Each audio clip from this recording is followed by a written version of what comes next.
Hello student, welcome to আড্ডা 24/7 Bangla official YouTube চ্যানেলে প্রত্যেককে স্বাগত। নমস্কার, আমি সুমিত স্যার। একটি গুরুত্বপূর্ণ ভিডিওতে তোমাদের প্রত্যেককে স্বাগত জানাই। আর হাতে খুব বেশি সময় নেই, খুব বেশি হলে হয়তো এক মাসের কাছাকাছি তোমাদের আসতে চলেছে WBSSC গ্রুপ সি গ্রুপ ডির সেই ফাইনাল পরীক্ষাটি, যেটা ডিসেম্বরে হবার কথা ছিল বা ডিসেম্বরে জয়নিং হবার কথা ছিল। সেই পরীক্ষাটি আমাদের হতে চলেছে এই মার্চ মাসে।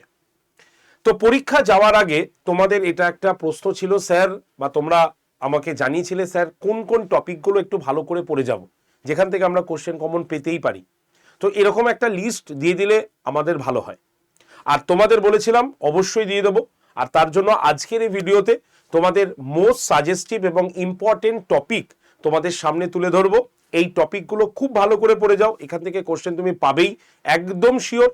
এবং তার পাশাপাশি এখন তোমার এই এক মাসের রুটিন কি হবে সেই রুটিনটাও আমি এনে দেবো। এবং এছাড়াও তোমাদের আজকের এই ভিডিওর মাধ্যমে বলার চেষ্টা করব যে তোমাদের এই পরীক্ষা তো 9 মার্চে হলো, কিন্তু জয়নিং আসলে কবে হতে পারে সেটার সম্পর্কেও তোমাদের সম্পূর্ণ বিস্তারিত আলোচনা করব।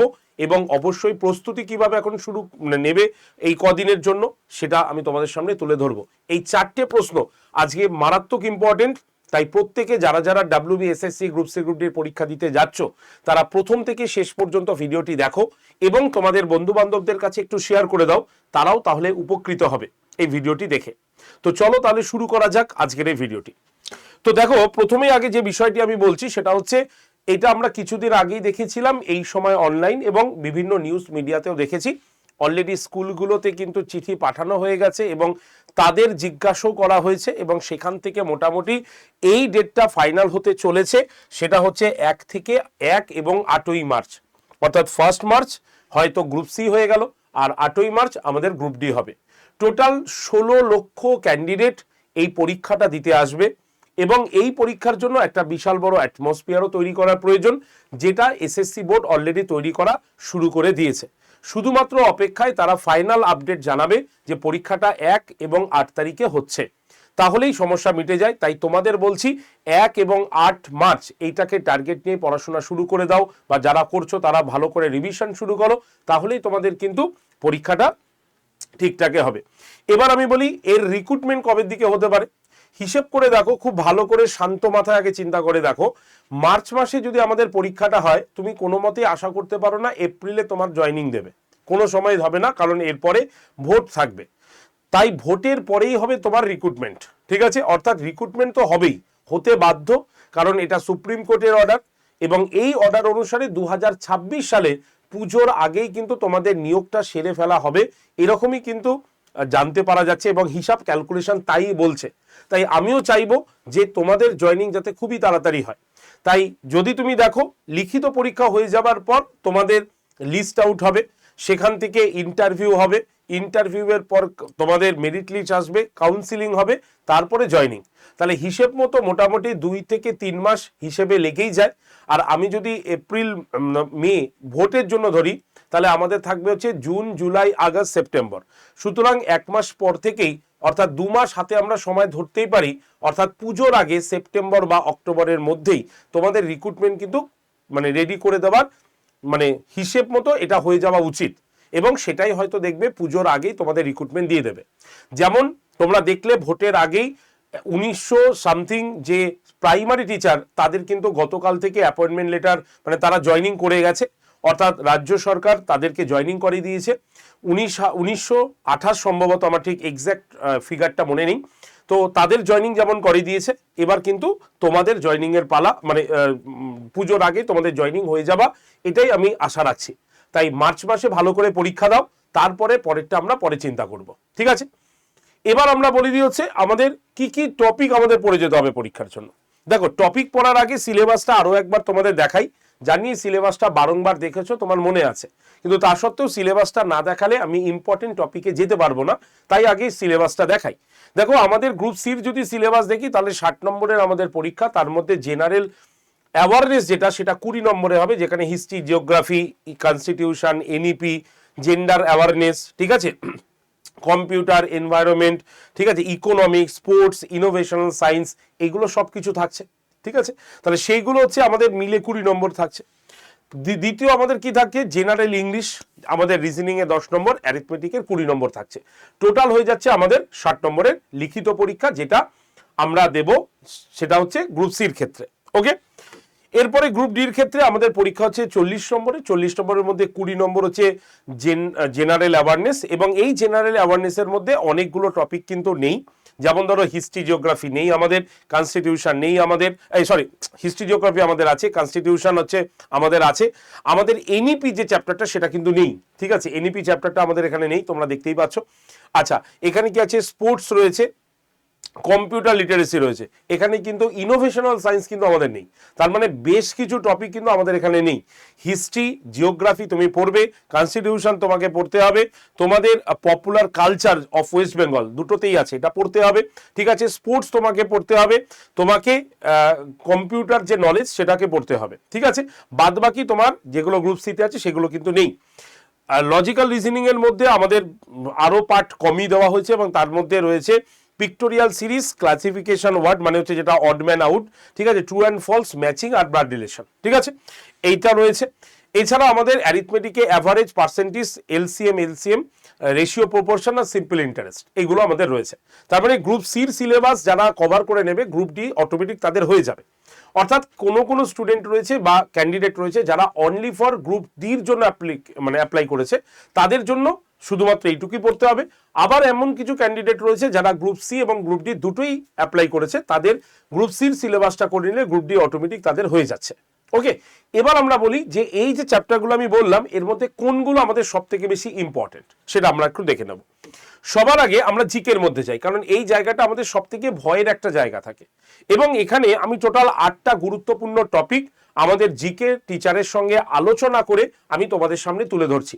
কারণ সবাই তো একটা সেশনে আসা সম্ভব নয়, তাই তোমাদের যারা জিকে পড়ান সেই জিকে টিচারের সঙ্গে সম্পূর্ণ আলাপ আলোচনা করার মাধ্যমে যে টপিকগুলো উঠে আসছে, যেগুলো থেকে তোমাদের পরীক্ষায় কোশ্চেন পাবেই একদম গ্যারেন্টি, সেই টপিকগুলো কি কি, রাজ্য এবং কেন্দ্রীয় সরকারের বিভিন্ন প্রকল্পগুলো পড়বে, বিভিন্ন সামরিক যে অস্ত্রশস্ত্র বা মহড়াগুলো চলেছে সেইগুলোকে দেখবে, মহাকাশ সংক্রান্ত যদি কোনো গবেষণা আবিষ্কৃত হয়ে থাকে সেগুলো দেখতে হবে, আন্তর্জাতিক সংবাদ সেটা অবশ্যই দেখতে হবে, খেলাধুলা এবং পুরস্কার, কিছুদিন আগেই পদ্মশ্রী আমাদের বিভিন্ন ক্ষেত্র থেকে পেলো, সেই জায়গাটা ভালো করে দেখতে হবে, আর্ট অ্যান্ড কালচার, এটা ওয়েস্ট বেঙ্গলের আর্ট অ্যান্ড কালচার তোমাকে দেখতে হবে, ভারতের বিভিন্ন সংরক্ষিত অঞ্চলগুলো যেগুলো রিজার্ভ জায়গাগুলো সেইটা, এবং অবশ্যই আমাদের গুরুত্বপূর্ণ দিন, কোন দিনে কি গুরুত্ব রয়েছে, এই যে 8টা টপিক আমি বললাম, এই 8টা টপিক তুমি জিকে থেকে খুব ভালো করে দেখবে, এখান থেকে তুমি প্রশ্ন পাবেই।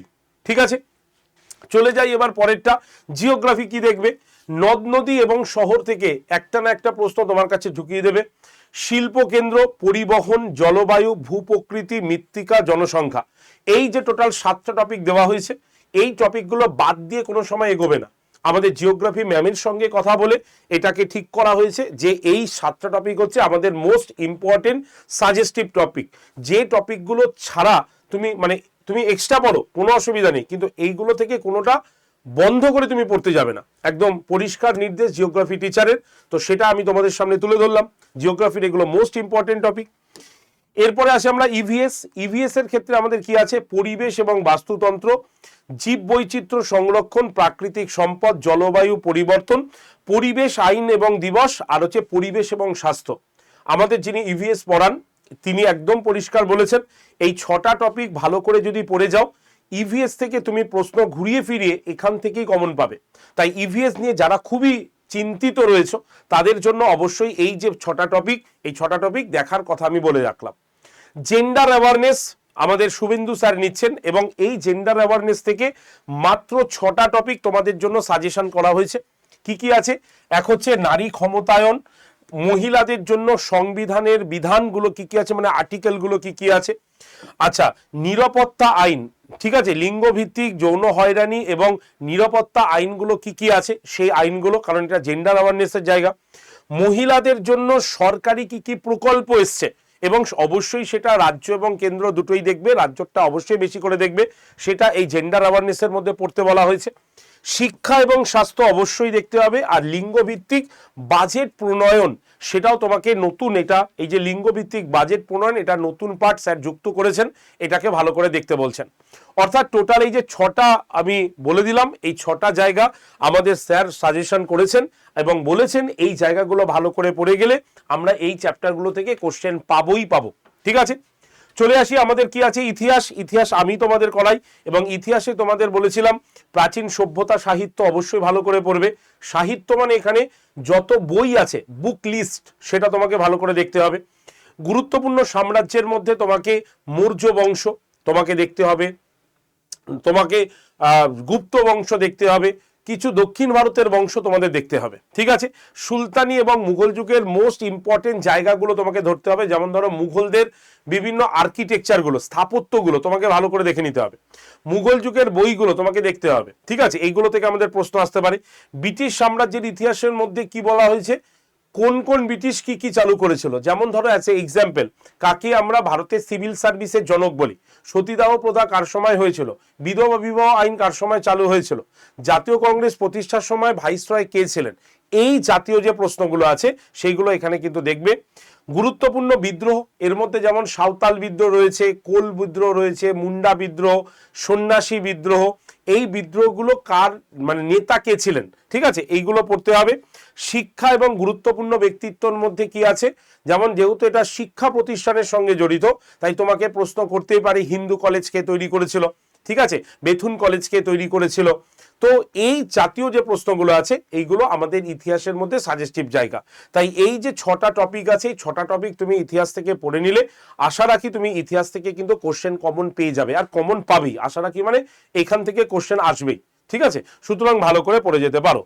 রাষ্ট্রবিজ্ঞানের ক্ষেত্রেও আমি সাজেশন তোমাদের, যেহেতু আমি রাষ্ট্রবিজ্ঞানটাও দেখি, সেখানে ভারতের সংবিধানের বিভিন্ন পার্টগুলো তোমাকে দেখতে হবে। ঠিক আছে, বিভিন্ন অ্যামেন্ডমেন্ট গুলোকে দেখতে হবে, যে কোন দেশ থেকে কি কি নেওয়া হয়েছে সেটা দেখতে হবে, গুরুত্বপূর্ণ সংশোধনীগুলো দেখতে হবে। আর ভারতের রাজনীতি ও শাসনের মধ্যে কি আছে, যেমন ধরো গভর্নর, লোকসভা, রাজ্যসভা, হ্যাঁ, তোমার প্রধানমন্ত্রী, রাষ্ট্রপতি, এই যে চ্যাপ্টারগুলো আছে এগুলো কিন্তু এর মধ্যে ইনক্লুডেড। এগুলো কিন্তু ভালো করে দেখতে হবে, যেগুলো আমি টপিক ওয়াইজ চ্যাপ্টার ওয়াইজ তোমাদের সোম থেকে শনি সকাল 9টাতে পড়াচ্ছি। ঠিক আছে, এখান থেকে এইগুলো পড়ে যাও, কমন পেয়ে যাবে। চলে আসি অঙ্ক। অঙ্কর মধ্যেও তোমাকে সাজেশন করে দিয়েছেন অঙ্ক স্যার, যেখানে লসাগু, গসাগু, অনুপাত ও সমানুপাত, কার্য ও ক্ষমতা, সময় ও দূরত্ব, লাভ ক্ষতি এবং সরল সুদ, এই 10টার মধ্যে 6টা চ্যাপ্টারকে তিনি বেছে দিয়েছেন এবং বলেছেন এই 6টা চ্যাপ্টার খুব ভালো করে পড়তে। 10টা তো অবশ্যই তুমি করে যাবে, কিন্তু 10টার মধ্যে এই 6টা জায়গা খুব ভালো করে করতে বলেছে, কারণ এই জায়গা থেকে কোশ্চেন কমন কিন্তু থাকছে। ঠিক আছে, ইংলিশের যদি আমরা দেখি তাহলে ইংলিশের মধ্যে কি থেকে কোশ্চেন হতে পারে, স্যার একদম পরিষ্কার সবকটাই তুলে দিয়েছেন। Preposition, singular, plural, synonym, antonym, vocabulary, spelling check আর সেন্টেন্স স্ট্রাকচার, কিভাবে সেন্টেন্স গঠন হচ্ছে, কোথায় এরর রয়েছে সেটাকে নির্ধারণ করা। তো এই জায়গাগুলো স্যার কিন্তু পরিষ্কারভাবে বলে দিয়েছেন, আর এই জায়গাগুলো তোমাকে কিন্তু রেডি করতে হবে, না হলে কিন্তু হবে না, একদম পরিষ্কারভাবে বলছি। এবার আমরা চলে আসি সেটা হচ্ছে ভারতের অর্থনীতি। অর্থনীতি থেকে বা ইকোনমিক্স থেকে তোমাকে পড়তে হবে কি, জাতীয় আয়, মুদ্রাস্ফীতি এবং হ্রাস, ব্যাংকিং, অর্থনৈতিক ব্যবস্থা, বাজেট, সরকারি বিভিন্ন প্রকল্প, এটা খুব ভালো করে পড়বে, সরকারি প্রকল্প খুব ভালো করে পড়বে, কৃষি এবং ভারতীয় অর্থনীতি এটা ভালো করে পড়বে, শিল্প কাঠামো, এই 3টে চ্যাপ্টার তো অবশ্যই আমি অ্যাজ এ হিস্ট্রি টিচার হয়ে বলে দিলাম এই 3টে চ্যাপ্টার খুব ভালো করে পড়বে।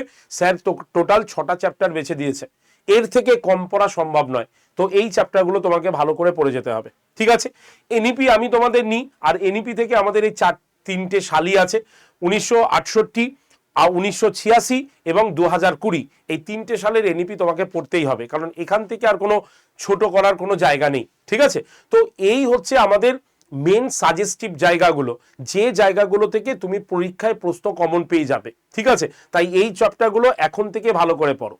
কিভাবে পড়বে, এর জন্য তোমাদের কাছে একটা সুন্দর রুটিন আমি নিয়ে এসেছি, আগেও দেখিয়েছি, তো সেই রুটিনটাকে ফলো করে নেবে। আমি এই ক্লাসের পিডিএফটা তোমাদের গ্রুপে আমি দিয়ে দিচ্ছি যদি তোমরা চাও, আর যারা আমার রেগুলার বেসিস ফ্রি ক্লাস করো এবং এই ক্লাসের পিডিএফ চাও তারা অবশ্যই আমার হোয়াটসঅ্যাপ গ্রুপটাতে জয়েন্ট হয়ে যাও। হোয়াটসঅ্যাপ গ্রুপের নাম্বার 80, আমি নাম্বারটা লিখে দিই, 801349 2626 এই যে নাম্বারটা দিলাম, এই নাম্বারে হোয়াটসঅ্যাপে জাস্ট একটা হাই লিখে পাঠালেই তোমার কাছে একটা গ্রুপ জয়েন্টের লিঙ্ক চলে আসবে, WBSSC গ্রুপ সি গ্রুপ ডির। সেই লিঙ্কে ক্লিক করে তুমি গ্রুপে থাকো এবং রোজ সকাল 9টার আগেই লিঙ্ক পাঠিয়ে দিই আমি। ক্লাস লিঙ্কে ক্লিক করে ক্লাসে আসো, রাতের মধ্যে ক্লাসের PDF তুমি গ্রুপে পেয়ে যাবে। এই কটা দিন আর কোনো দিকে তাকাবে না, এই কটা দিন শুধু নিজের জন্য পড়াশোনা করো। আর এই যে রুটিনটা আমি তোমাদের দিয়ে দিচ্ছি, এই রুটিনটা তোমাদের প্রত্যেকের থাকবে, তোমরা এই রুটিন ওয়াইজ পড়াশোনা করো, ঠিক আছে। যাদের দেখা যাবে ইংলিশ নেই, ঠিক আছে, যাদের ক্ষেত্রে দেখা গেল যে নেই, তাহলে তাদের ক্ষেত্রে কি করতে হবে, ইংলিশটাকে বাদ দিয়ে অন্য কিছু পড়তে হবে। যেমন আমরা গ্রুপ দেখেছি, যার যে সাবজেক্টগুলো এখানে আছে, এখানে আমি ওভারঅল গ্রুপ সি রিলেটেড করে দিয়েছি। যারা গ্রুপ ডি আছে, যে সাবজেক্টগুলো তোমাদের নেই, সেই সাবজেক্টগুলো এখান থেকে বাদ দিয়ে দেবে, তাহলেই তোমার হয়ে যাবে, ঠিক আছে। এবার এই যে এতগুলো চ্যাপ্টার আমি দেখালাম, এই চ্যাপ্টারগুলো তোমাকে কিন্তু পড়তে হবে, ঠিক আছে। আর হাতে সময় আছে 1 মাস খুব বেশি হলে। আর এই একটা মাসের মধ্যে তোমাকে রেডি হওয়ার জন্য সব থেকে গুরুত্বপূর্ণ জায়গা কি, সব থেকে গুরুত্বপূর্ণ আমি তোমাকে বেশ কিছু উপায় বলে দিই। তুমি যদি বাড়িতে প্রথম থেকে শুরু করো তাহলে মুশকিল, তোমাকে সাজেস্টিভ ওয়েতে এখন আসতে হবে। আর এর জন্য আড্ডা 247 তোমাকে একটা ভাবে হেল্প করতে পারে, সেটা হচ্ছে আমাদের এই কুইক রিভিশন ব্যাচ দিয়ে। অর্থাৎ এই যে কুইক রিভিশন ব্যাচটা দেখছো, এই ব্যাচে কিন্তু আজকেই অ্যাডমিশন ক্লোজ হয়ে যাচ্ছে, কারণ অলরেডি আমাদের গতকাল থেকে ক্লাস শুরু হয়েছে। আমরা এই ব্যাচটা এবার ক্লোজ করতে চলেছি। এই ব্যাচটাই একমাত্র ব্যাচ আছে যেটা এই কয়দিনে তোমার প্রস্তুতিটাকে রেডি করাবে, ঠিক আছে। আর এই ব্যাচে আমরা কি পড়াচ্ছি, প্রত্যেকজন আলাদা আলাদা স্যার ম্যাডাম এই যে নতুন আপডেটেড সিলেবাসের ওপরে একদম সাজেস্টিভ জায়গাটাকে তুলে ধরছে। কারণ আমাদের আর ডিটেল পড়ার সময় কিন্তু নেই, এখন শুধুমাত্র পরীক্ষার কোশ্চেন তোমাকে কমন নিতে হবে। আর এই কোশ্চেন কমন নেওয়ার জন্য এই WBSSC কুইক রিভিশন ব্যাচ একমাত্র ব্যাচ যেটা তোমাকে হেল্প করতে পারে লাস্ট এই কটা দিনে প্রিপারেশনের জন্য। তাই যদি তুমি এই পরীক্ষাটাকে খুব ভালো করে দিতে চাও, বা তুমি অন্য কোথাও পড়েছো, লাস্ট একটা সাজেস্টিভ একটা কুইক রিভিশনের জন্য তুমি একটা ব্যাচ খুঁজছো, তাহলে এই ব্যাচে অ্যাডমিশন নিতে পারো। এই ব্যাচে অ্যাডমিশনের প্রাইস কত, কুপন কোড হচ্ছে আমাদের Y368, এটা হচ্ছে তোমার ডিসকাউন্ট কুপন কোড, মনে রাখবে ডিসকাউন্ট কুপন কোড হচ্ছে আমাদের Y368। এই কুপন কোডটা ব্যবহার করলে মাত্র 669 টাকায় তুমি এই ব্যাচটা কিন্তু পেয়ে যাচ্ছ। কি কি এই ব্যাচের মধ্যে আছে, সম্পূর্ণ লাইভ ক্লাস আছে, লাইভ ক্লাস হয়ে গেলে রেকর্ডেড ভিডিও আছে, রেকর্ডেড ভিডিওর নিচে সেই ক্লাসের PDF আছে, এবং তার সঙ্গে সঙ্গে মক টেস্ট রয়েছে, এবং 10,000 MCQ এর ইবুক সম্পূর্ণ বিনামূল্যে দেওয়া আছে। তাই যদি তুমি এই ব্যাচে ভর্তি হতে চাও, তাহলে আজকেই ভর্তি হয়ে যাও Y368 কুপন কোড ইউজ করে মাত্র 669 টাকায়। ভর্তির জন্য তোমরা কল করতে পারো আমায়, নাম্বারটা লিখে নাও 8013492626, এই নাম্বারে আমাকে কল করে নিতে পারো ব্যাচে ভর্তির জন্য, ঠিক আছে। আর যারা ভাবছো যে না আমাদের শুধুমাত্র এখন মক টেস্ট দরকার, তাহলে তাদের জন্য শুধুমাত্র মক টেস্ট মানে পাওয়া যাচ্ছে। তোমরা যদি মনে করো এই মক টেস্টটা তোমাদের নিলে সুবিধা হবে, বাড়িতে শুধু বসে মক টেস্ট দেবে, তাহলে তোমাদের জন্য এই মক টেস্টটাও কিন্তু রয়েছে, তোমরা এই মক টেস্টটাও নিয়ে নিতে পারো। টোটাল 195টা ফুল লেন্থ মক টেস্ট তোমরা কিন্তু এখানে পেয়ে যাবে, ঠিক আছে, উইথ প্রিভিয়াস ইয়ার দিয়ে। তাই যদি তুমি মক টেস্ট দিতে ইচ্ছুক হও তাহলে তুমি নিতে পারো, কুপন কোড হচ্ছে Y368, ওকে। আর যদি ভাবো যে না আমার একটা লাস্ট মোমেন্টে আমি শুধুমাত্র বই কিনে পড়াশোনা করব, তাহলে তোমার কাছে বই আছে, তবে বইটা বাড়িতে পৌঁছাতে 5 থেকে 7 দিন কিন্তু সময় লাগবে। তাই এক্ষুনি অর্ডার করো, যাতে ফেব্রুয়ারির ফার্স্ট উইকেই তোমার বাড়িতে এই বইটা পৌঁছে যায়, ঠিক আছে। আর এই বইটার জন্য তোমাকে Y368 কুপন কোড ইউজ করতে হবে। আর ভর্তির জন্য, যে কোনো ব্যাচ নেওয়ার জন্য, মক টেস্ট নেওয়ার জন্য বা বই নেওয়ার জন্য তোমাকে কল করে নিতে হবে এই নাম্বারে। নাম্বারটা আমি একটু লিখে দিই, তোমরা লিখে নাও। নাম্বার হচ্ছে 8013492626 নাম্বারে, ঠিক আছে। এই যে নাম্বারটা দিলাম, এই নাম্বারে কল করে নাও যে কোনো ব্যাচে এবং যে কোনো বই বা মক টেস্ট নেওয়ার জন্য। আজকেই কিন্তু নিয়ে নিও, কারণ বইটা পৌঁছাতে সময় লাগবে 5-7 দিন, তোমার ফেব্রুয়ারির ফার্স্ট উইকে চলে আসবে। আর মক টেস্টটা তুমি যখনই নেবে তখন থেকেই তুমি কিন্তু মক টেস্টটা দিতে পারবে। আর ব্যাচে যারা ভর্তি হচ্ছ তারা কিন্তু আজকে থেকেই ভর্তি হয়ে গেলে আজকে থেকেই ক্লাসগুলো পেয়ে যাবে, এবং তার পাশাপাশি মক টেস্টটা কিন্তু তাদের ফ্রিতে এখানে দেওয়া আছে, ঠিক আছে। এবার তোমার যেটা প্রয়োজন তুমি কিন্তু সেটা নিয়ে প্রস্তুতিটা শুরু করে দাও, ঠিক আছে। আশা করি আমার আজকের এই কথা বা ভিডিওটি সম্পূর্ণ কিছু তোমাদের কাছে ক্লিয়ার হলো। আর অবশ্যই তোমরা মন দিয়ে ক্লাস করো। আর যারা যারা এই ভিডিওটি দেখলে প্রত্যেকে তোমাদের বন্ধু বান্ধবদের কাছে শেয়ার করে দিও। সেশনটি যদি ভালো লাগে লাইক শেয়ার করে, তোমার গুরুত্বপূর্ণ প্রশ্ন যদি আরো কিছু থাকে অবশ্যই কমেন্ট সেকশনে লিখে চ্যানেলটিকে সাবস্ক্রাইব করে নিও। ঠিক আছে, ধন্যবাদ সকলে, সকলে ভালো থেকো, সুস্থ থেকো। Thank you.